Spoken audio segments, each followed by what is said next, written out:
मेरे प्यारे दोस्तों, आज की कहानी का नाम है भालू की सीख।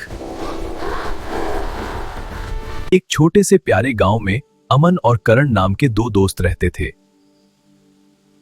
दोनों बचपन से साथ थे, साथ स्कूल जाते, साथ खेलते और हर काम मिलजुल कर करते थे। गांव के लोग भी उनकी दोस्ती की मिसाल देते थे।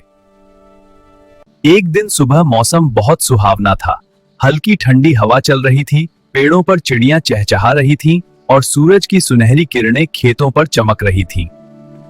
अमन ने खुश होकर कहा, करण, चलो आज जंगल की सैर करने चलते हैं। करण तुरंत तैयार हो गया। दोनों दोस्त हंसते गाते जंगल की ओर निकल पड़े। हाँ, जंगल की सैर पर चले। जंगल बहुत सुंदर था। रास्ते में रंग बिरंगे फूल खिले थे, तितलियां उड़ रही थीं और पेड़ों की छाया से ठंडक मिल रही थी।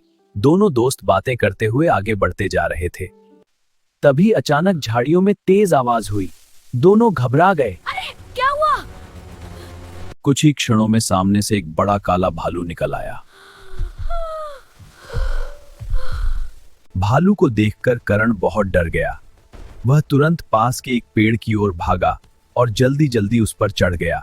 उसने यह भी नहीं सोचा कि अमन का क्या होगा। अमन पेड़ पर चढ़ना नहीं जानता था। वह बहुत डर गया, लेकिन उसने हिम्मत नहीं हारी। उसे अपने दादाजी की एक बात याद आई। अगर कभी भालू सामने आ जाए तो जमीन पर लेट जाओ और सांस रोक लो। भालू मरे हुए इंसान को नहीं खाता। अमन तुरंत जमीन पर लेट गया और अपनी सांस रोक ली। भालू धीरे धीरे उसके पास आया। उसने अमन को सूंघा, उसके चेहरे के पास जाकर देखा और कुछ देर बाद यह समझकर चला गया कि यह लड़का मर चुका है। जब भालू दूर चला गया, तब करण डरते डरते पेड़ से नीचे उतरा। उसे अपनी गलती का थोड़ा सा एहसास भी हो रहा था। अमन, हाँ डरपोक करण, पेड़ से नीचे उतर।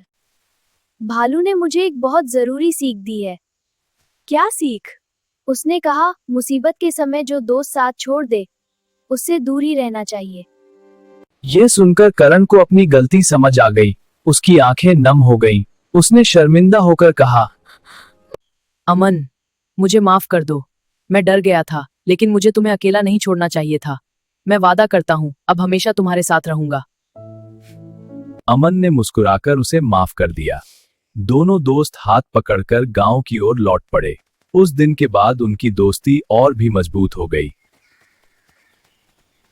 कहानी से सीख है कि सच्चा दोस्त वही होता है जो मुश्किल समय में भी साथ निभाए। स्वार्थी दोस्तों से हमेशा सावधान रहना चाहिए। हाँ, बिल्कुल सही। चलो साथ चलते हैं। हाँ चलो। कहानी अच्छी लगे तो लाइक, शेयर, सब्सक्राइब करना और अपने दोस्तों से भी शेयर करना।